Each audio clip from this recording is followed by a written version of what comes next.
सर्वमङ्गलमाङ्गल्यं सर्वकल्याणकारकं प्रधानं सर्वधर्माणां जयं जयतु जयं जयतु नमियोणजिणं वीरं अनन्तवर्णानदं संसारम् ओछामिनियं सारं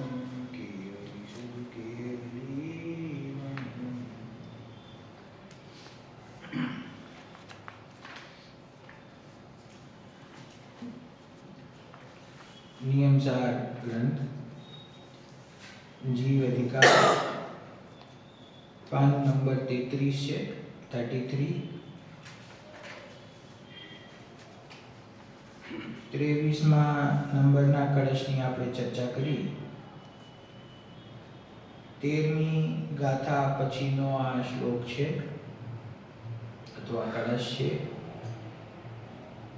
13મી ગાથામાં स्वभाव दर्शनोपयोगना भेद आचार्य देवे बताव्या स्वभाव दर्शनोपयोगना बे भेद कर्या कारण स्वभाव दृष्टि अने कार्य स्वभाव दृष्टि अथवा कारण दृष्टि अने कार्य दृष्टि दर्शनोपयोगना भेदोनी चर्चा प्रारंभ थई ज्ञानोपयोगना भेदोना विषय पछी 11મી 12મી गाथामां ज्ञानोपयोगनो विषय छे 13મી અને 14મી ગાથામાં દર્શનોપયોગનો વિષય છે દર્શનોપયોગની અંદર કારણ દર્શનની અંદર આચાર્ય દેવે કહ્યું કે એ શુદ્ધાત્માના સ્વરૂપ શ્રદ્ધાન માત્ર છે એનું નામ કારણ દૃષ્ટિ એની પણ સંક્ષેપમાં આપણે વાત કરી કે આ એક જુદા પ્રકારનો અહીંયા પ્રયોગ આચાર્ય દેવે કરેલો છે જુદા પ્રકારની અપેક્ષાથી આ કથન કર્યું છે કે જ્યાં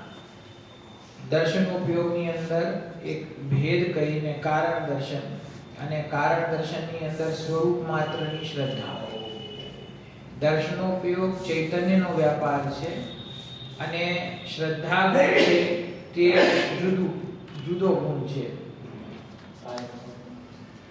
छतां पण बंनेनुं स्वरूप बंनेनो विषय सामान्य होवाथी निर्भेद होवाथी भेद रहित होवाथी आचार्य देवे बन्ने ने अहींया एक विषयनी अंदर संग्रहित करी लीधा छे એટલે દર્શનોપયોગ પણ અને દર્શન પણ શ્રદ્ધા પણ તો સ્વરૂપ માત્રની શ્રદ્ધારૂપ કારણ દ્રષ્ટિ કહી કહેવાનો અભિપ્રાય એ છે પહેલેથી આપણે જોઈ રહ્યા છીએ કે આચાર્ય દેવની શૈલી અહીંયા જે છે આ ગ્રંથની અંદર એ કારણ સ્વભાવ ઉપર નિરૂપાધિ સ્વભાવ ઉપર सामान्य स्वभाव ऊपर ज्ञानना भेदोनी वच्चे रहेलो जे ज्ञान सामान्य छे एनी ऊपर दर्शनना भेदोनी वच्चे दर्शन सामान्य रहेलुं छे एनी ऊपर आचार्य देव जोर दे छे शुं के छे ज्ञानना भेदोनी चर्चा करी त्यारे के एक सहज ज्ञान छे ए सहज ज्ञान ज भव्य जीवोने उपादेय छे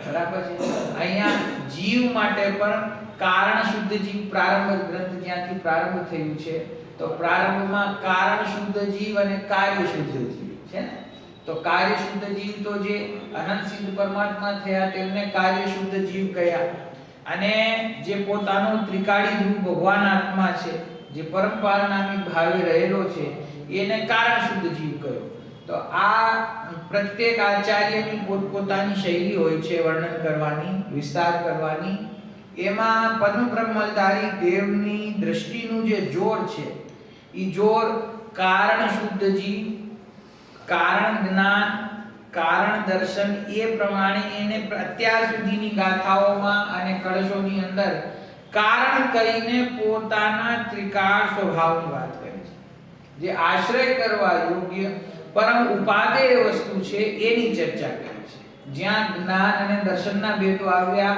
એમાં પણ જે કર્મ સાપેક્ષ ભેદો છે એ ભેદોનું વર્ણન કરીને પછી એમ કે છે એને ગૌણ કરીને જે કારણ જ્ઞાન છે એને ગ્રહણ કરો કારણ દર્શન છે એને ગ્રહણ કરો અને એ જ વિષયને આગળ વધારતા પછી આગળની 15મી ગાથામાં કારણ શુદ્ધ પર્યાય આવે છે ને કારણ કે કહેવાનો અર્થ એનો એ છે કે ભેદમાં અને વિસ્તારમાં અટકવું નહીં भेद અને વિસ્તાર જ્ઞાનની સ્પષ્ટતા માટે જ્ઞાનના વિષય બને છે, એમને જાણવાથી વસ્તુનું સ્વરૂપ શું છે ખ્યાલમાં આવે છે, પણ જ્યાં સુધી ભેદ ઊભા છે ત્યાં સુધી વિકલ્પ ઊભું છે, જ્યાં સુધી વિકલ્પ છે ત્યાં સુધી નિર્વિકલ્પ અનુભૂતિ નથી. બરાબર? એટલા માટે ભેદોનું જ્ઞાન કરો પણ દ્રષ્ટિ અભેદની કરો, એમ આ તાત્પર્ય અત્યાર સુધીની બધી ગાથાઓનું છે. બરાબર? તો 13મી ગાથાની અંદર કારણ દ્રષ્ટિ અને કાર્ય દ્રષ્ટિની વાત કરી. કાર્ય દ્રષ્ટિની અંદર કેવળ જ્ઞાનની સાથે જે કેવળ દર્શન હોય છે એની વાત કરી છે.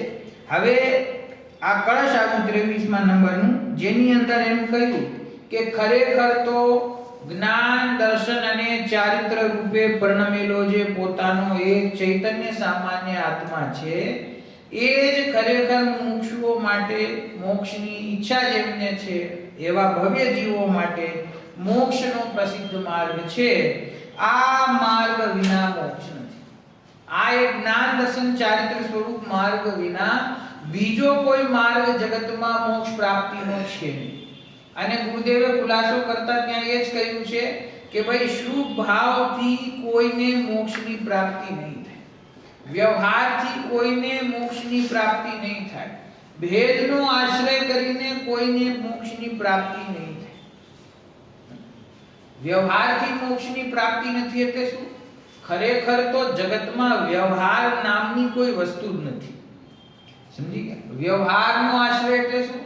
કે જે ઉપચારથી કથન કરવામાં આવે છે વસ્તુનું, એ વસ્તુને, એ કથનને સાચું માનીને વસ્તુનું સ્વરૂપ એવું જ જીવ માની લે છે, એને કહેવાય વ્યવહારનો આશ્રય. વ્યવહારનો આશ્રય એટલે આપણે ઘણી વખતે અધ્યાત્મની અંદર સૂક્ષ્મ ચર્ચા કરતા એવી વાત આવે, જ્ઞાનની પર્યાયનો નિશ્ચય, જ્ઞાનની પર્યાયનો વ્યવહાર ઇત્યાદિ એવા શબ્દો આવે તો કે જે જીવ વ્યવહારનો આશ્રય કરે છે એને આત્માનુભૂતિ પ્રગટ થતી નથી. તો વ્યવહારનો આશ્રય એટલે શું? જેમ કે ત્રિકાળી ધ્રુવ ભગવાન આત્મા એક વસ્તુ છે, એવી જ રીતે વ્યવહાર કોઈ વસ્તુ છે કે જેનો આશ્રય કરે છે. વ્યવહાર એટલે આ જ આત્માનું જે ભેદપૂર્વક વર્ણન કરવામાં આવ્યું એનું નામ વ્યવહાર, કથનનું નામ વ્યવહાર છે. અને એ ભેદપૂર્વક આત્માનું જે સ્વરૂપ બતાવવામાં આવ્યું એને જ આત્માનું ત્રિકાળ સ્વરૂપ માનીને અને એનો આશ્રય કરે તો એનું નામ વ્યવહારનો આશ્રય છે. બરાબર? ભેદનો આશ્રય એટલે શું? કે આ ભેદ જે પાડ્યા વસ્તુને સમજાવવા માટે, એને જ વસ્તુનું સ્વરૂપ માનીને ભેદનું લક્ષ્ય કરે તો એને સ્વભાવની પ્રાપ્તિ થતી નથી. એટલા માટે આચાર્ય દેવે કહ્યું કે ભાઈ દ્રષ્ટિ કહો એટલે કે દર્શન કહો, શ્રદ્ધા કહો, જ્ઞપ્તિ કહો એટલે કે જ્ઞાન કહો, અથવા વૃત્તિ કહો એટલે કે ચારિત્ર કહો, દર્શન, જ્ઞાન અને ચારિત્ર રૂપે આ વસ્તુ સ્વયં અભેદ રૂપે પરિણમેલી છે. એટલે કે આ ત્રણેય ગુણો આત્મામાં છે, આત્માના છે, આત્મા રૂપે છે, આત્મા એ રૂપે સ્વભાવથી છે. તો એક એક ગુણની પાછળ જવાની જરૂર નથી, પરંતુ એવા દર્શન, જ્ઞાન, ચારિત્ર આદિ અનંત ગુણોનો જે એક અભેદ અખંડ પિંડ છે એનું નામ આ ત્રિકાળી ધ્રુવ ભગવાન આત્મા છે. એ ત્રિકાળી ધ્રુવ આત્મા પર્યાયથી નિરપેક્ષ છે, કર્મના ઉદય ઉપશમ છે, ઉપશમથી નિરપેક્ષ છે, ત્રણેય લોકને ત્રણેય કાળને સ્વભાવથી જાણવાની જેની શક્તિ છે, પરદ્રવ્યની પરભાવની સહાયતા વિના જાણવાની જેની શક્તિ છે, એવો તારો આત્મા છે. એ આત્મા એ જ મોક્ષ પ્રાપ્તિનો એકમાત્ર ઉપાય છે. એના સિવાય જગતમાં અન્ય કોઈ ઉપાય છે નહીં. એ ચર્ચા 23મા કળશમાં થઈ. હવે 14મી ગાથા આવે છે, એમાં જે સ્વભાવ દર્શનોપયોગની ચર્ચા 13મી ગાથામાં થઈ, ત્યાર પછી જે બીજો ભેદ વિભાવ દર્શનોપયોગ, એ વિભાવ દર્શનોપયોગની અને બીજી પર્યાયની પણ આની અંદર થોડી ચર્ચા આવી છે. એ અહીંયા શું વિષય આવ્યો છે આપણે વાંચીએ છીએ. 14મી ગાથા પ્રાકૃતમાં પાનું ક્રમાંક 33. ચક્ષુવ ચક્ષુઓહિ, ચક્ષુવ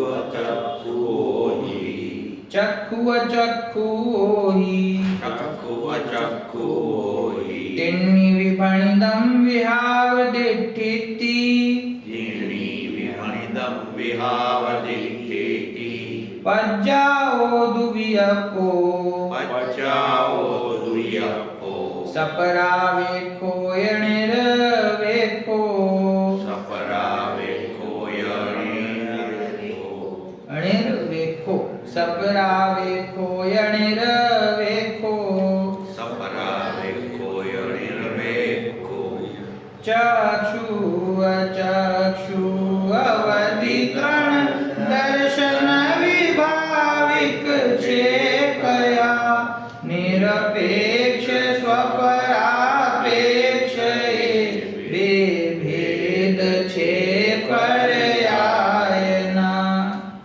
બે જુદા જુદા વિષય આ ગાથાની અંદર આવી ગયા છે. પેલી લીટી જે કહી ચક્ષુ અચક્ષુ અવધિ એ ત્રણ વૈભાવિક છે કયા, તો ત્રણ વિભાવ દર્શનોપયોગના ભેદ છે. અને પછી જુદી પ્રકારની ચર્ચા આવે છે કે પર્યાય પણ બે પ્રકારની છે. એક તો પર્યાય નિરપેક્ષ છે અને બીજી પર્યાય સ્વપરાપેક્ષ છે. એ પ્રમાણે પર્યાયના ભેદ છે, એની ચર્ચા આપણે વાંચીએ છીએ ટીકામાં. પેલા અન્વય ચક્ષુ અચક્ષુ અને અવધિ એ ત્રણેય વિભાવ દર્શન કહેવામાં આવ્યા છે. જેમ 13મી ગાથામાં 13મી માની 11મી 12મી ગાથાની અંદર સ્વભાવ જ્ઞાનોપયોગ અને વિભાવ જ્ઞાનોપયોગની ચર્ચા આવી, તો ત્યાં સ્વભાવ જ્ઞાનોપયોગમાં કારણ સ્વભાવ જ્ઞાનોપયોગ એટલે સહજ જ્ઞાન અને કાર્ય સ્વભાવ જ્ઞાનોપયોગ એટલે કેવળ જ્ઞાન. બરાબર. પછી જે બાકીના ભેદો રહ્યા મતિ જ્ઞાન, શ્રુત જ્ઞાન, અવધિ જ્ઞાન અને મનપર્ય જ્ઞાન, એમને આચાર્ય દેવે વિભાવ જ્ઞાન કહ્યા હતા. વિભાવ વિભાવ એટલે વિકારી નથી, પણ ઓલું જે સહજ સ્વભાવ જ્ઞાન છે એની અપેક્ષાએ આ જ્ઞાનોને વિભાવ કહ્યા હતા.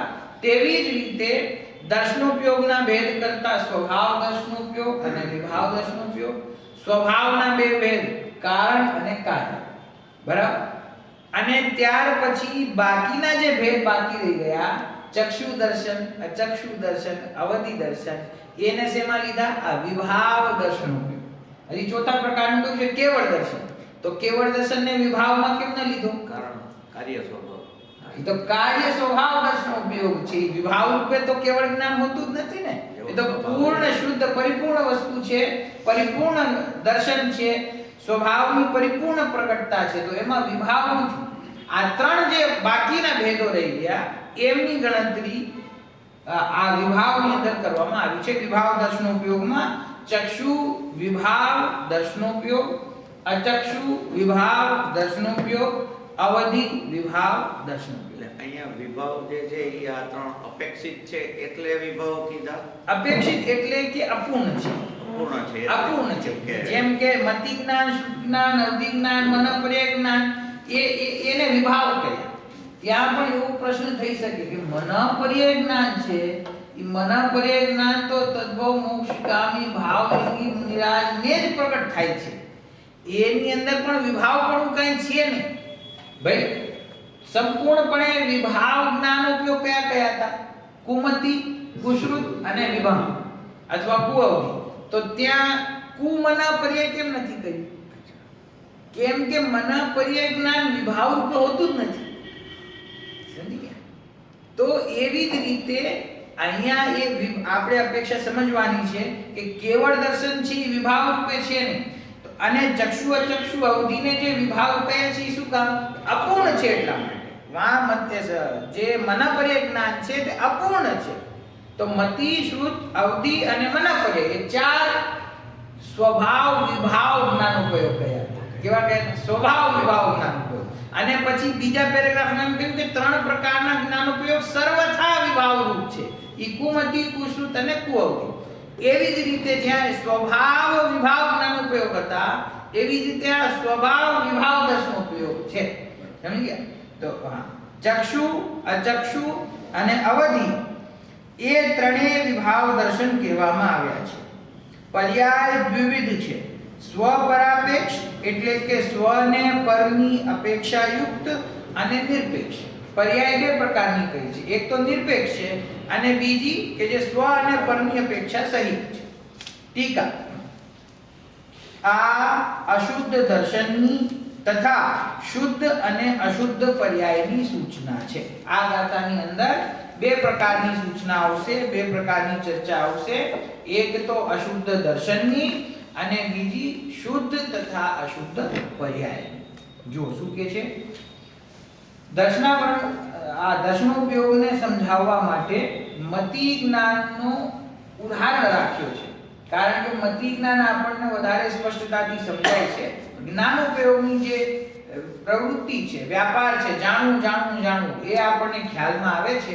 એટલે એને બનાવ્યો છે ઉદાહરણ, અને એના ઉદાહરણથી દર્શનોપયોગને સિદ્ધાંતમાં સમજાવ્યો છે.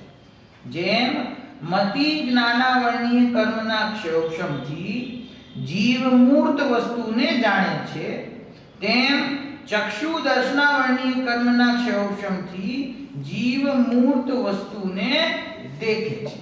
શું કહ્યું? આ ખ્યાલમાં રાખો.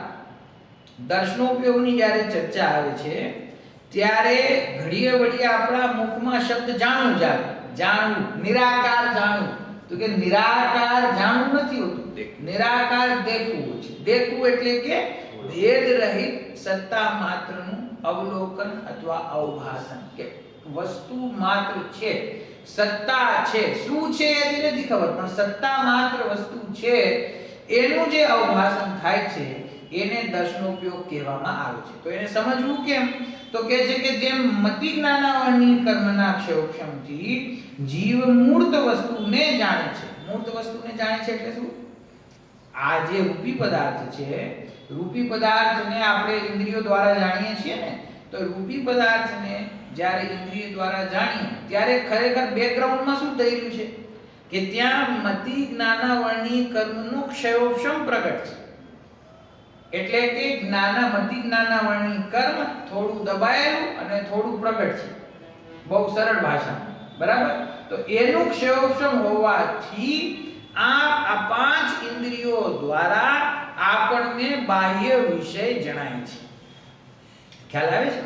આ દ્રવ્યેન્દ્રિય છે ને, સ્પર્શન, રસના, ઘ્રાણ, ચક્ષુ અને શ્રોત, એ પાંચ દ્રવ્યેન્દ્રિય છે. માત્ર દ્રવ્યેન્દ્રિય હોવાથી કોઈને બાહ્ય વિષય જણાતા નથી. બાળકનો જન્મ થાય તો કાન તો આવા જ હોય આપણા જેવા, પણ એને સંભળાતું ના હોય, એને સાંભળવાની શક્તિ ના હોય. તો કેમ નથી? કેમ કે એને એ પ્રકારનો મતિ જ્ઞાનાવરણ કર્મનો ક્ષયોક્ષમ નથી. આંખ હોય પણ ના દેખાતું હોય, દ્રષ્ટિ ના હોય આંખની અંદર, તો એને એ પ્રકારના મતિ જ્ઞાનાવરણીય કર્મનો ક્ષયોક્ષમ નથી, માટે એને નથી દેખાતું. એટલા માટે તો મોક્ષમાર્ગ પ્રકાશક ગ્રંથની અંદર આચાર્ય કલ્પંડિત ટોડરમલજીએ મતિ જ્ઞાન અને શુદ્ધ જ્ઞાનની પરાધીન પ્રવૃત્તિ બતાવી છે. મારે આ આંખથી મને આ વસ્તુ દેખાય છે, આપણને એમ થાય કે જો હું તો સ્વતંત્રપણે કેટલું સ્પષ્ટ જાણી રહ્યો છું, એમાં ખરેખર કેટલી પરાધીનતા છે. પહેલા નામ કર્મના ઉદયથી તમને એવું શરીર મળ્યું, બરાબર? તમને પાંચ ઇન્દ્રિય વાળું સંગી પંચેન્દ્રિય શરીર મળ્યું, જેમાં આંખ રૂપ દ્રવ્યેન્દ્રિય છે. એ દ્રવ્યેન્દ્રિયની સાથે તત પ્રકારનું મતિ જ્ઞાનાવરણ કર્મનો ક્ષયોક્ષમ મળો, અને એમાં પણ ઇન્દ્રિય શિથિલ થાય તો આ ચશ્મા આદિનો સંયોગ. મૂળ અંદર કર્મનો ઉદય, દ્રવ્યેન્દ્રિયની પ્રાપ્તિ, ભાવેન્દ્રિય સાથે એનું પરફેક્ટ કનેક્શન, કે તમે જે દેખો એ તમને ખ્યાલમાં આવે, અને ધીરે ધીરે શરીરની અવસ્થા પ્રમાણે ઇન્દ્રિયો કમજોર થાય તો એનું આ ચશ્મા આદિ સાધન. આંખ છે પણ ચશ્મા કાઢ નાખું તો ન દેખાય, બરાબર? આંખ છે પણ ક્ષયોક્ષમ ના હોય તો ના જાણે. તો કેટલી પરાધીનતા છે. તો એ અહીંયા બતાવે છે કે મતિ જ્ઞાનાવરણીય કર્મના ક્ષયોક્ષમથી જીવ મૂર્ત વસ્તુઓને, રૂપી પદાર્થને જાણે છે. એનું નામ મતિ જ્ઞાન છે. આ ઉદાહરણ છે. તેવી રીતે ચક્ષુ દર્શનાવરણીય કર્મના ક્ષયોક્ષમથી જીવ મૂર્ત વસ્તુને દેખે છે. દેખેમાં સ્ટાર માર્ક મૂક્યો છે અને ફૂટનોટમાં એનો અર્થ છે દેખવું એટલે સામાન્યપણે અવલોકવું, સામાન્ય પ્રતિભાસ, ભેદ રહિત સામાન્ય પ્રતિભાસ થાય છે. તો ચક્ષુ દર્શનાવરણી કર્મનું ક્ષયોક્ષમ ના હોય તો વસ્તુને એ સત્તા માત્રનું અવભાસન ન થાય. તો એ ચક્ષુ દર્શનાવરણીથી રૂપી પદાર્થ, મૂર્ત પદાર્થને આ જીવ દેખે છે. એનું નામ શું છે? ચક્ષુ દર્શનાવરણી કર્મ. દર્શનાવરણી કહું છું, ચક્ષુ દર્શનો, ચક્ષુ દર્શનો.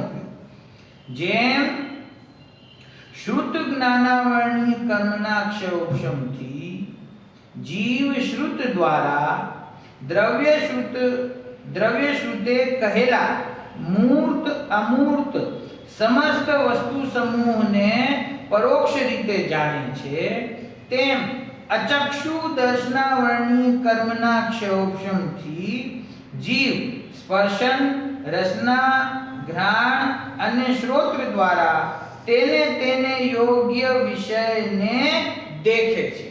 આ જો શું કહે છે? પહેલા આપણને ચક્ષુ અને અચક્ષુનો ભેદ ખ્યાલમાં હોવો જોઈએ. ચક્ષુ દર્શનાવરણી એટલે શું? જે આંખના વિષય બનવા પાત્ર છે એ બધા વિષયો ચક્ષુ દર્શનાવરણીના વિષય છે. બરાબર? અને અચક્ષુ દર્શનાવરણી એટલે શું? આંખ સિવાયની બાકી ચાર ઇન્દ્રિયો, સ્પર્શન, રસના, ઘ્રાણ અને શ્રોત્ર. સમજી ગયા? જે આંખેથી દેખાય એવી વસ્તુઓ છે તે ચક્ષુ દર્શનાવરણી કર્મના ક્ષયોક્ષમથી દેખાય છે. અને જે બાકીની ચાર ઇન્દ્રિયોથી દેખવા યોગ્ય વસ્તુ છે, જાણવા યોગ્ય નહીં, દેખવા યોગ્ય વસ્તુ છે, તે અચક્ષુ દર્શનાવરણી કર્મના ક્ષયોક્ષમથી દેખાય છે. આ પ્રયોગ તમે સમજ્યા? દેખાય છે એનો કાનેથી દેખાય છે, સ્પર્શનથી દેખાય છે, ઘ્રાણથી દેખાય છે. આ આટલું સૂક્ષ્મ છે ને, અન્ય મધ્ય આદિને તો ખ્યાલમાં જ ન આવે શું કહેવા માંગે છે. કાનેથી કેવી રીતે દેખાય? જણાય નહીં, દેખાય. કહું છું ને, જ્ઞાનની આપણને એટલી મુખ્યતા હોય, વાત કરે દર્શન ઉપયોગની અને બોલે જણાય. કાનેથી દેખાય, પછી કાનેથી જણાય. પહેલા દેખાય એક સમયમાં અને પછી જણાય. દેખાય એટલે સામાન્ય પ્રતિભાસ. દેખાય એટલે આંખથી દેખીએ છીએ માત્ર એનું નામ દેખવું નહીં. દેખાય એટલે ભેદ રહિત સામાન્ય પ્રતિભાસ, સામાન્ય અવલોકન. તો અચક્ષુ દર્શનાવરણી કર્મનું ક્ષયોક્ષમ હોય તો શ્રોતેન્દ્રિયથી સંભળાવા યોગ્ય જે પદાર્થો છે એ સંભળાવા યોગ્ય પદાર્થમાં ભેદ રહિત પહેલા એનું જે સામાન્ય અવભાસન થાય છે એનું નામ અચક્ષુ દર્શન. બાકીની ચાર ઇન્દ્રિયો. એવી જ રીતે સ્પર્શનમાં, રસનામાં, ઘ્રાણમાં અને શ્રોત્રમાં લગાવી દો. દાદા સમજાણું? રિપીટ કરું ફરીથી? કરો, સમજાતું નથી મને.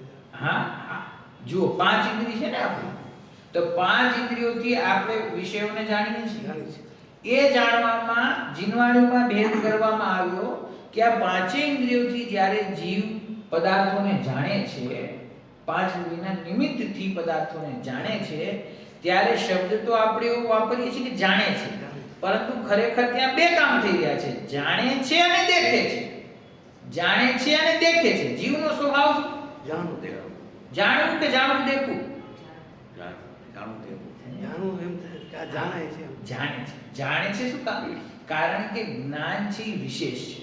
જ્ઞાન ભેદપૂર્વક જાણે છે. તો જ્યારે ભેદપૂર્વક જાણે છે તો ભેદ રહિત જાણે છે, એ તો એમાં સમાઈ જ ગયું છે પહેલેથી. એટલે દર્શન છે ને ગૌણ થઈ જાય.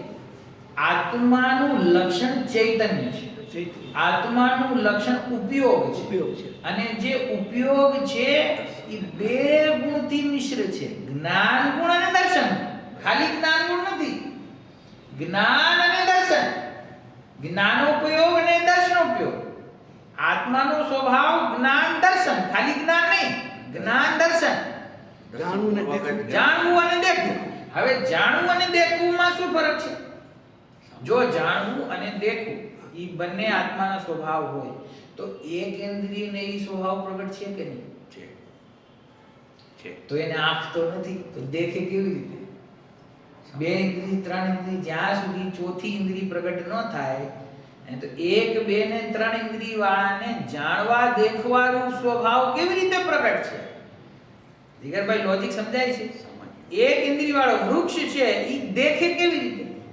તો કે દેખવાનો અર્થ ખાલી આંખેથી દેખવું એમ થતું નથી.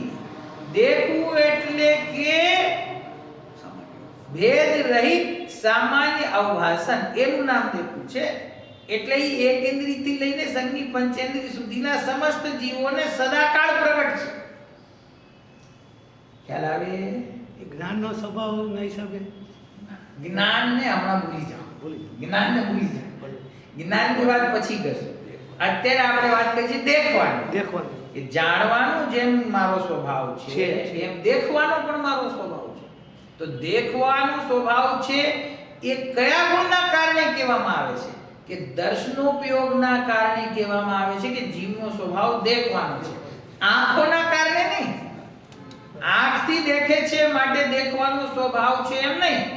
દર્શનોપયોગ પ્રગટ છે એને માટે દેખવાનો સ્વભાવ છે. હવે એ દર્શનોપયોગ ખાલી આંખવાળા પંચેન્દ્રિયવાળા જીવોને જ પ્રગટ છે, 4 ઇન્દ્રિય અને પંચેન્દ્રિયને એમ નહીં, પણ 1, 2 ને 3 ઇન્દ્રિયવાળાને પણ પ્રગટ છે. માટે એ લોકો પણ દેખે છે. અને બધી 5 ઇન્દ્રિયોથી જીવ દેખે છે અને 5 ઇન્દ્રિયોથી જીવ જાણે છે. તો કહેવામાં આવે એમ કે આ એક જાણે છે. આ જાણે છે આમ. તો હવે અંદરના ભેદનો જરા તમારે તો ચશ્મા પડી ગયા છે, પગ ના મૂકી દેતા.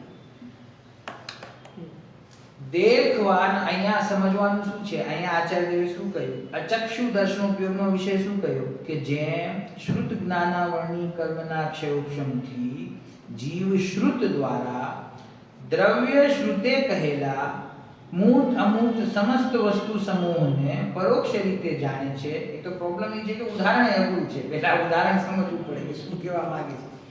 તેમ અચક્ષુ દર્શનાવર્ણીય કર્મના ક્ષયોપશમથી સ્પર્શન, રસન, ઘ્રાણ અને શ્રોત્ર દ્વારા, આ લીટી વાંચો, સ્પર્શન, રસન, ઘ્રાણ અને શ્રોત્ર દ્વારા તેને યોગ્ય વિષયોને દેખે છે.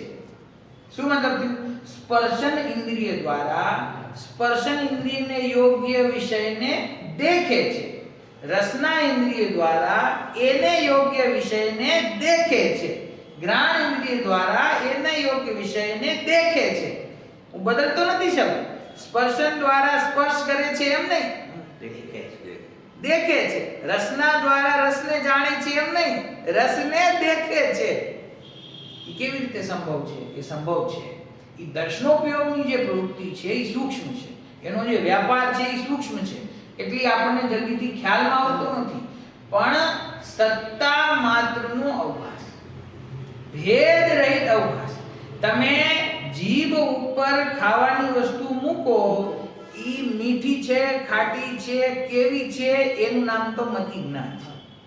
ઈ મતિ જ્ઞાન થાય એની પહેલા જે સત્તા માત્રનું અવકાશ છે રસનું, એનું નામ દેખવું છે. અને ઈ દર્શનોપયોગના કારણે થાય છે. પહેલા તો એને પછી જ ખબર પડે કે આ મેં ખાધું છે. હા, આ મીઠું છે, ખાટું છે, શું છે, આ મીઠાઈ છે કે ખટાશ છે કે લીંબુ છે કે મીઠું છે, એ બધું પછી ખબર પડે. દર્શનમાં અભેદ છે ને. દર્શનમાં આવે સત્તા માત્રનો અવકાશ, કાંઈક છે, કાંઈક છે. કાંઈક છે, એનું નામ દર્શનોપયોગ છે. તો એ અહીંયા સમજાવે છે કે ચક્ષુ ઇન્દ્રિયના જે વિષયો છે એ ચક્ષુ દર્શનાવર્ણી કર્મના ક્ષયોપશમથી જીવને દેખાય છે. આંખેથી દેખાતા નથી. ચક્ષુ દર્શનાવર્ણી કર્મના ક્ષયોપશમથી દેખાય છે. ફરીથી દેખાય એટલે આ આપણે દેખીએ છીએ એની વાત નથી. સામાન્ય અવભાસન, સામાન્ય અવલોકન, ભેદ રહિત અવલોકન, સત્તા માત્રનો પ્રતિભાસ, એનું નામ છે દર્શનોપયોગ. અને ચક્ષુ ઇન્દ્રિય સિવાયની જે 4 ઇન્દ્રિયો છે એ ઇન્દ્રિયોથી જ્યારે વસ્તુનું જાણવું થાય છે, જાણવાની પહેલા દેખવું થાય છે. જાણવાની એક સમય પહેલા દેખે છે અને પછી જાણે છે. એ જે દેખવું છે એ શેનાથી થાય છે? કે એ અચક્ષુ દર્શનાવર્ણી કર્મના ક્ષયોપશમથી થાય છે. શબ્દો અઘરા પડે છે? અભ્યાસ નથી. હા, પાંચ ઇન્દ્રિયની વાત છે. પાંચ ઇન્દ્રિયને બે ભાગમાં ડિવાઈડ કરી, એક ચક્ષુ અને એક બાકીની બધી. એક ચક્ષુ અને ચક્ષુ સિવાયની બાકીની ચારને શું કહેવાય? અચક્ષુ. જે ચક્ષુ રૂપ નથી તે અચક્ષુ. તો આ શું ભેદ કર્યો કે એક તો ચક્ષુ દર્શનાવરણી કર્મ છે, બાકીનો બીજો ભેદ છે અચક્ષુ દર્શનાવરણી. તો ચક્ષુ દર્શનાવરણી આંખના વિષયની વાત છે અને અચક્ષુ દર્શનાવરણી આંખ સિવાયના બાકીની ચાર ઇન્દ્રિયો. બરાબર? તો એટલી વાત અહીંયા કહી કે હવે આ ફરીથી વાંચું છું, ઉદાહરણ પણ સમજવું પડશે. જેમ શ્રુત જ્ઞાનાવરણીય કર્મના ક્ષયોક્ષમથી જીવને મતિ જ્ઞાન અને શ્રુત જ્ઞાન બે પ્રગટ છે. તો શ્રુત જ્ઞાનાવરણીય કર્મનો જ્યારે ક્ષયોક્ષમ હોય છે ત્યારે જીવ દ્રવ્ય શ્રુતે કહેલા. દ્રવ્ય શ્રુત કોને કહેવાય? દ્વાદશાંગ જીનવાણી છે એનું નામ દ્રવ્ય શ્રુત. દ્રવ્ય શ્રુત દ્રવ્ય શ્રુત એટલે આચાર્ય દેવે આ જીનવાણી ક્યાંથી સાંભળી? કે ગણધર દેવ પાસે. ગણધર દેવે ક્યાંથી સાંભળી? કે સર્વજ્ઞ દેવ પાસે. તો જે પરંપરાએથી શ્રુત થઈને આવે છે એટલે સાંભળવામાં આવે છે. શ્રુત શબ્દ ક્યાંથી આવે? કે તીર્થંકર પરમાત્મા પાસે ગણધર દેવે સાંભળીને જીવ્યું, ગણધર દેવે ઉપદેશ આપ્યો તો આચાર્ય દેવે જીવ્યો, આચાર્ય દેવે ઉપદેશ આપ્યો તો એમના શિષ્યોએ જીવ્યો. એટલે આ શ્રુત પરંપરા સાંભળેલા તત્વની પરંપરા છે. તો દ્રવ્ય શ્રુત એટલે કે આ દ્વાદશાંગોમય જીનવાણી જેની તીર્થંકર પરમાત્મા પાસેથી દિવ્ય ધ્વનિ સાંભળીને જેની રચના કરવામાં આવે છે એને કહેવામાં આવે છે દ્રવ્ય શ્રુત. તો દ્રવ્ય શ્રુતે કહેલા મૂર્ત અને અમૂર્ત સમસ્ત વસ્તુ સમૂહોને પરોક્ષ રીતે જાણે છે. આ જીવ છે એ મૂર્ત અથવા અમૂર્ત પદાર્થોને કેવી રીતે જાણે છે? તો કે જીનવાણીની અંદર એ તત્વોનું અને દ્રવ્યોનું વર્ણન સાંભળીને જાણે છે ને. સમજી? જે વિષય આપણે સમક્ષ નથી, વિદેહ ક્ષેત્ર છે, સુમેરુ પર્વત છે, એ તમે જાણો છો કે નહીં? કેવી રીતે જાણો? કે શાસ્ત્રમાંથી સાંભળીને જાણો, વાંચીને જાણો. તમે ડાયરેક્ટ તો નથી જાણતા ને. જે પદાર્થો અમૂર્ત છે, તમે ધર્મ દ્રવ્ય, અધર્મ દ્રવ્ય, આકાશ દ્રવ્ય, કાળ દ્રવ્ય કેવી રીતે જાણ્યા તમે? શાસ્ત્રમાંથી. તો શાસ્ત્રમાંથી વાંચીને તમને જે ધર્મ આકાશ કાળ આદિ અમૂર્ત દ્રવ્યો, જીવ પણ એમાં છે અમૂર્ત દ્રવ્ય, અને પૂતગલ દ્રવ્ય તે મૂર્ત દ્રવ્ય, એ મૂર્તની અંદર પણ જે એક શુદ્ધ પરમાણુ છે ને, ખરેખર તો એ પૂતગલ કહેવાય. તો એ પૂતગલ દ્રવ્યનું જ્ઞાન કેવી રીતે થાય છે તમને? જીનવાણીમાંથી સાંભળો. તો મૂર્ત અમૂર્ત દ્રવ્યો સંબંધી જે તમારા મનમાં નિર્ણય છે એ નિર્ણય કરવાની ક્ષમતા ક્યાંથી આવી? ઓમ તો પોતાના અંદરથી આ સમજણું આમાંથી જાય. ક્યાંથી આવી? શ્રુત દર્શનાવરણી શ્રુત જ્ઞાનાવરણીય કર્મના ક્ષય. ક્યાંથી આવી? જે શ્રુત જ્ઞાન પ્રગટ છે ને, શ્રુત જ્ઞાન પ્રગટ છે તો એ શ્રુત જ્ઞાન ક્યાંથી પ્રગટ થયું? અત્યારે સ્વભાવની વાત નથી કરતા, અત્યારે નિમિત્તની વાત કરે છે. નિમિત્ત. તો એ શ્રુત જ્ઞાનમાં નિમિત્ત કોણ છે? શ્રુત જ્ઞાનાવરણીય કર્મનો અભાવ. ક્ષય. અભાવ નથી અત્યારે, ક્ષય. તો શ્રુત જ્ઞાનાવરણીય કર્મના ક્ષયોક્ષમથી શાસ્ત્રના નિમિત્તે જીવને મૂર્ત તથા અમૂર્ત પદાર્થોને જાણવાની શક્તિ પ્રગટ થાય છે. તેવી રીતે, આ તો થયું ઉદાહરણ, તેવી રીતે સ્પર્શન, રસના, ઘ્રાણ અને શ્રોત્ર દ્વારા, તેવી રીતે અચક્ષુ દર્શનાવરણીય કર્મના ક્ષયોક્ષમથી સ્પર્શન, રસના, ઘ્રાણ અને શ્રોત્ર દ્વારા તેને અર્થાત તે ઇન્દ્રિયને યોગ્ય વિષયોને દેખે છે. ખ્યાલમાં આવ્યો છે કે ફરીથી ભૂલાઈ ગયું?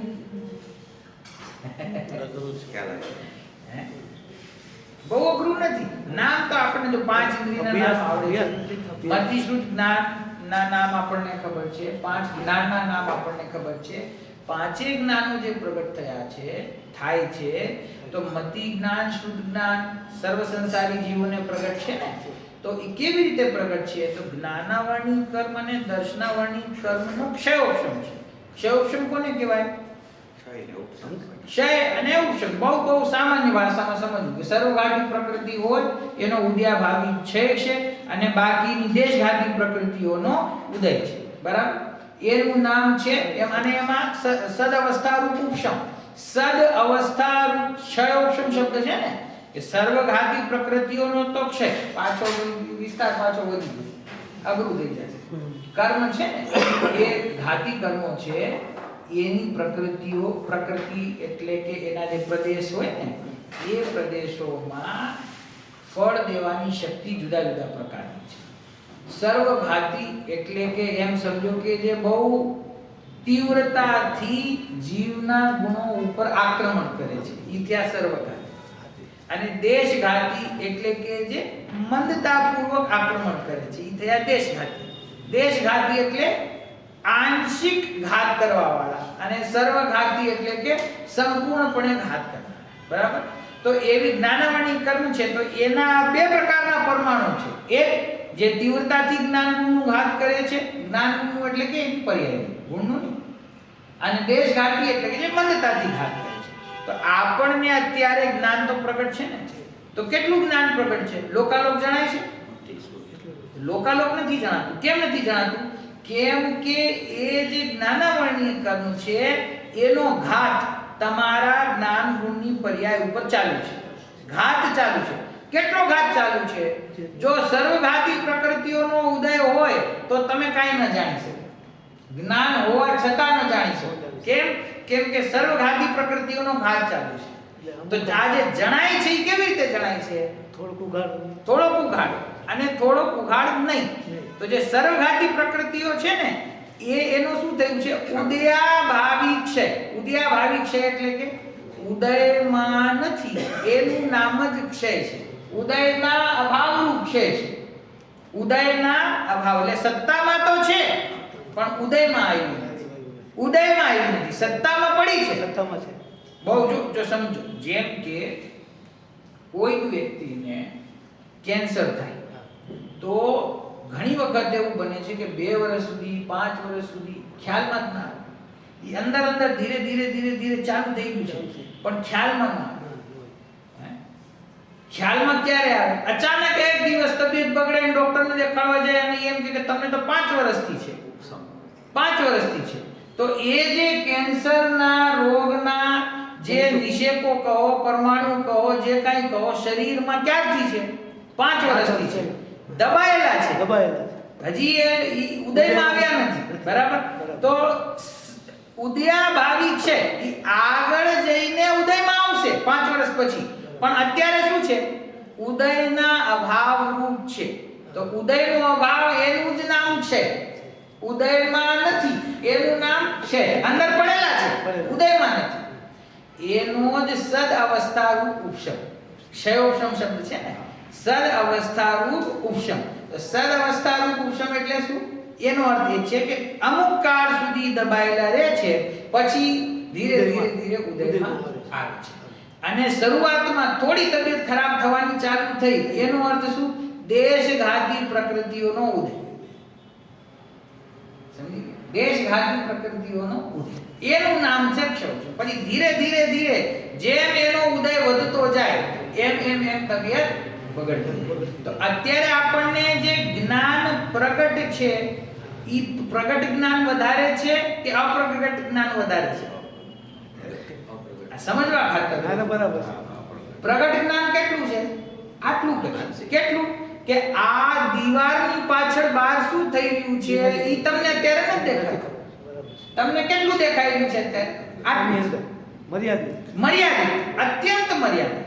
તો જ્ઞાન પ્રગટ તો આટલું જ છે. અને એની શક્તિ કેટલી છે? ત્રણેય લોક અને એની સાથે અલોકને આખે આખું પોતાની અંદર સમાહિત કરી લે એટલી શક્તિ છે ને. તો એટલું જ્ઞાન અત્યારે દબાયેલું છે. સમજી ગયા? અને થોડું જ્ઞાન પ્રગટ છે. એ શું કામ થોડું જ્ઞાન પ્રગટ છે? કે જ્ઞાનાવરણી અને દર્શનાવરણીની દેશઘાતી પ્રકૃતિનો ઉદય છે, મંદ ઉદય છે. અને એની જે સર્વઘાતી પ્રકૃતિઓ છે એ હજી અંદરમાં દબાયેલી પડી છે. હવે સમય રહેતા ઈલાજ ન કરે, જેમ કેન્સરનો સમય રહેતા ઈલાજ ન કરે તો છેલ્લે લાઈલાજ થઈ જાય, પછી કાંઈ ઈલાજ થઈ શકતો નથી. એમ સાધિક 2000 સાગર માટેનો સમય મળેલો છે. 2000 સાગરમાં જો ઈ કેન્સરનો ઈલાજ ન કરે તો શું થાય? એ પ્રકૃતિઓનો તીવ્ર ઉદય આવે. તીવ્ર ઉદય આવે તો નિગોદમાં જાય. પછી જ્ઞાનની પ્રગટતા કેટલી? અક્ષરના અનંતનો ભાગ. પછી એની શક્તિ દબાઈ જાય. અત્યારે વર્તમાનમાં જેટલી પ્રગટ છે એ પણ દબાઈ જાય છે. પછી તીવ્ર પ્રકૃતિઓનો ઉદય આવી જાય છે. આ એક સામાન્યપણે સિદ્ધાંત ક્ષૌક્ષમ સમજાવવા માટે હું તમને કહું છું. કર્ણાંગ યોગની સ્પષ્ટતા, એની પરિભાષાઓ, એનું ઊંડાણ ઘણું છે, પણ આપણે સામાન્ય રીતે ક્ષૌક્ષમ કોને કહેવાય એ આપણે અહીંયા સમજીએ. બરાબર? તો જ્ઞાનાવરણીય કર્મ છે, મતિ જ્ઞાનાવરણીય કર્મનો ક્ષૌક્ષમ હોવાથી જેમ જીવ મૂર્ત પદાર્થોને જાણે છે, તેમ ચક્ષુ દર્શનાવરણીય કર્મનો ક્ષૌક્ષમ હોવાથી તે ઇન્દ્રિયને યોગ્ય પદાર્થોને, મૂર્ત પદાર્થને જીવ દેખે છે. આ એક વાત, પેલો point. પછી બીજું, જેમ શ્રુત જ્ઞાનાવરણીય કર્મનો ક્ષૌક્ષમ હોવાથી શાસ્ત્ર દ્વારા જીવ મૂર્ત તથા અમૂર્ત, મતિ જ્ઞાનમાં ખાલી મૂર્ત છે, શ્રુત જ્ઞાનમાં મૂર્ત તથા અમૂર્ત બંને છે. રૂપી અને અરૂપી દ્રવ્ય બંને છે. રૂપી અને અરૂપી દ્રવ્યને જીવ જાણે છે. શેનાથી? શ્રુત જ્ઞાનાવરણીય કર્મના ક્ષૌક્ષમ. આ ઉદાહરણ. તેવી જ રીતે અચક્ષુ દર્શનાવરણીય કર્મનો ક્ષૌક્ષમ. ઈ શું કરે છે? શેમાં મદદ કરે છે ક્ષૌક્ષમ? 4 ઇન્દ્રિયો દ્વારા, આંખને છોડીને બાકીની 4 ઇન્દ્રિયો દ્વારા જે વિષયોને દેખવાનું થાય છે એમાં નિમિત્ત કોણ છે? અચક્ષુ દર્શનાવરણીય કર્મનો ક્ષૌક્ષમ. તો અચક્ષુ દર્શનાવરણીય કર્મના ક્ષૌક્ષમથી જીવ સ્પર્શન, રસન, ઘ્રાણ અને શ્રોત્ર દ્વારા તેને યોગ્ય વિષયોને દેખે છે. પછી ત્રીજું, જેમ અવધિ જ્ઞાનાવરણીય કર્મના ક્ષૌક્ષમથી જીવ શુદ્ધ પૂતગલ પર્યંત, એટલે કે પરમાણુ સુધીના મૂર્ત દ્રવ્યને જાણે છે, તેમ અવધિ દર્શનાવરણીય કર્મના ક્ષૌક્ષમથી જીવ સમસ્ત મૂર્ત પદાર્થને દેખે છે. જેમ અવધિ જ્ઞાન છે એવી જ રીતે અવધિ દર્શન. અવધિ જ્ઞાનની પ્રવૃત્તિ થાય. કોઈ મુનિરાજને, અવધિ જ્ઞાની મુનિરાજને પૂછે કે સાહેબ પૂર્વજન્મમાં હું કોણ હતો, તો એ અવધિ જ્ઞાનને પ્રવૃત્ત કરે તો અવધિ જ્ઞાનની પ્રવૃત્તિ થાય અને એ વિષય જણાય એની પહેલા દર્શનોપયોગ છે, ઈ ભેદ રહિત સામાન્યપણે જે અવલોકન કરે છે એનું નામ અવધિ દર્શન. સમજી? મતિ જ્ઞાનની જેમ મતિ જ્ઞાનની પહેલા દર્શનોપયોગની પ્રવૃત્તિ છે, તેમ અવધિ જ્ઞાનની પહેલા પણ દર્શનોપયોગની પ્રવૃત્તિ છે. એનું નામ શું? અવધિ દર્શન. અને ઈ અવધિ દર્શન છે ઈ કેવી રીતે થાય છે? તો કહે છે કે અવધિ દર્શનાવરણીય કર્મના ક્ષૌક્ષમથી. અવધિ દર્શન ઉપર જે આવરણ છે ઈ આવરણ જેટલું ખુલ્લું હોય એટલું જણાય છે. આ ક્ષૌક્ષમ ખ્યાલમાં આવી ગયો ને? જ્ઞાનાવરણીય દર્શનાવરણીય કર્મનો જે ક્ષૌક્ષમ છે, સામાન્ય બહુ સરસ સરળ ઉદાહરણ આચાર્ય દેવે ગોમટસાર ગ્રંથમાં આપ્યો છે કે ભગવાનની મૂર્તિ ઉપર કોઈ કપડું ઢાંકી દે, દેવની મૂર્તિ ઉપર કપડું ઢાંકી દે. હવે એ મૂર્તિ તમને ક્યારે દેખાય ને કેટલી દેખાય? કે જેટલો પડદો ઉઘડતો જાય એટલી મૂર્તિ દેખાય, અને જેટલું ઉઘડેલું ના હોય એટલું ના દેખાય. એવી જ રીતે જ્ઞાન ઉપર આવરણ છે, એ આવરણ જેટલું ખુલ્લું હોય એટલું તમને દેખાય, જણાય, અને જેટલું ઢંકાયેલું છે એ ના. એ સરળ ઉદાહરણ છે જ્ઞાનાવરણી દર્શનાવરણીને સમજવા માટે. તો અવધિ દર્શન અત્યારે આપણને પ્રગટ છે કે નહીં? અવધિ દર્શન અત્યારે નથી. અવધિ જ્ઞાન છે? નથી. અવધિ દર્શન છે? નથી. કેમ નથી? કેમ કે અત્યારે અવધિ દર્શનાવરણી કર્મનો પડદો બંધ છે. બરાબર? પછી કદાચિત યોગ્યતા એવી પાકે તો અવધિ દર્શન અને અવધિ જ્ઞાન પ્રગટ થાય તો એ પડદો ખુલ્લો થાય. પછી જેમ જેમ સ્વરૂપની સ્થિરતા વધે અને જ્ઞાનમાં સ્પષ્ટતા અને સ્વચ્છતા થતી જાય, વિશુદ્ધતા થતી જાય, એમ એમ પડદો ઉઘડતો જાય. તો અવધિ જ્ઞાન વધે. અવધિ જ્ઞાનની પ્રવૃત્તિ થાય એની પહેલા અવધિ દર્શનોપયોગ એની પ્રવૃત્તિ થાય છે. તો એ અવધિ દર્શનાવરણી કર્મના ક્ષૌક્ષમથી સમસ્ત મૂર્ત પદાર્થને દેખે છે. જો શું કહ્યું? અવધિ જ્ઞાનથી પણ દેખે છે, જ્ઞાનથી નહીં, દર્શન. અવધિ દર્શનથી દેખે છે અને અવધિ જ્ઞાનથી જાણે છે. ચક્ષુ દર્શનથી ચક્ષુના વિષયોને દેખે છે અને જ્ઞાનાવરણી કર્મના ક્ષૌષમથી ચક્ષુના વિષયને જાણે છે. ખ્યાલમાં આવ્યું? તમે કઈ દેખ હા, એટલે દર્શન પૂર્વક જ જ્ઞાન થાય. દર્શનપૂર્વક જ જ્ઞાન છે. એમ દર્શનપૂર્વક જ જ્ઞાન થાય છે, એમાં કોઈ શંકા છે નહીં. છદ્મસ્ત જીવ એટલે કે જેને પણ સર્વજ્ઞતા પ્રગટ થઈ નથી, કેવળ જ્ઞાન પ્રગટ થયું નથી, એવા નિગોધથી લઈને અને સંજ્ઞની પંચેન્દ્રિયના, અજ્ઞાનથી લઈને જ્ઞાની સુધીના સમસ્ત જીવો, જેમાં મુનિરાજોનું પણ ગ્રહણ થઈ ગયું, એ આમાં સમ્યક દર્શન અને મિથ્યા દર્શનની કોઈ અપેક્ષા છે નહીં. પૂર્ણતાને અપૂર્ણતા, જ્ઞાનાવરણી અને દર્શનાવરણીનું આ બધું કામ છે. એકો એક સંસારી જીવને જ્યાં સુધી સર્વજ્ઞ દશા પ્રગટ થતી નથી, ત્યાં સુધી દર્શન પૂર્વક જ જ્ઞાન થાય છે, દેખવા પૂર્વક જ જાણવાનું થાય છે. પહેલા ભેદ રહિત સત્તા માત્રનું અવલોકન અને પછી એમાં ભેદ સહિત જ્ઞાનની પ્રવૃત્તિ, એ જાણવાની રીત છે. એના સિવાય કોઈ બીજો પ્રકાર છે નહીં. એક ઉપર પ્રમાણે ઉપયોગનું વ્યાખ્યાન કર્યા પછી અહીં પર્યાયનું સ્વરૂપ કહેવામાં આવે છે. તો આ વાત થઈ કોની? દર્શનોપયોગની. કયા દર્શનોપયોગની? વિભાવ દર્શનોપયોગ. વિભાવ દર્શનોપયોગના કેટલા ભેદ? 3. કયા કયા? ચક્ષુ અવધિ, ચક્ષુ દર્શન, અચક્ષુ દર્શન અને અવધિ દર્શન. આ 3 પ્રકારના દર્શનોપયોગના વિભાવ દર્શનોપયોગના ભેદ છે. સ્વભાવ દર્શનોપયોગના કેટલા ભેદ? 2 ભેદ છે. સ્વભાવ દર્શનોપયોગના કેટલા ભેદ?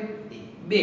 કારણ સ્વભાવ દર્શનોપયોગ અને કાર્ય સ્વભાવ દર્શન. કારણ સ્વભાવમાં સ્વરૂપની શ્રદ્ધા અને કાર્ય સ્વભાવ દર્શનોપયોગમાં કેવળ દર્શન. અને બાકી વધ્યા 3, ચક્ષુ, અચક્ષુ અને અવધિ, એ ત્રણેયનું ગ્રહણ વિભાવ દર્શનોપયોગ. બરાબર? આ રીતે આ ભેદ પ્રભેદ આ દર્શનોપયોગના છે એ વિષય અહીંયા પૂરો થાય છે. હવે જે પર્યાય છે, એ પર્યાય પણ 2 પ્રકારની છે. એક તો શુદ્ધ છે, એક અશુદ્ધ છે. જે અશુદ્ધ છે એમાં સ્વ અને પરની અપેક્ષા, અને શુદ્ધ છે એમાં કોઈની અપેક્ષા નહીં. એ પ્રકારે ચર્ચા આવશે. સ્વભાવ પર્યાય છે એ શુદ્ધ પર્યાય છે, અને જેમાં જીવ અને કર્માદિના નિમિત્તથી જે પર્યાય પ્રગટ થાય છે એને અહીંયા વિભાવ પર્યાય કહેવામાં આવે છે.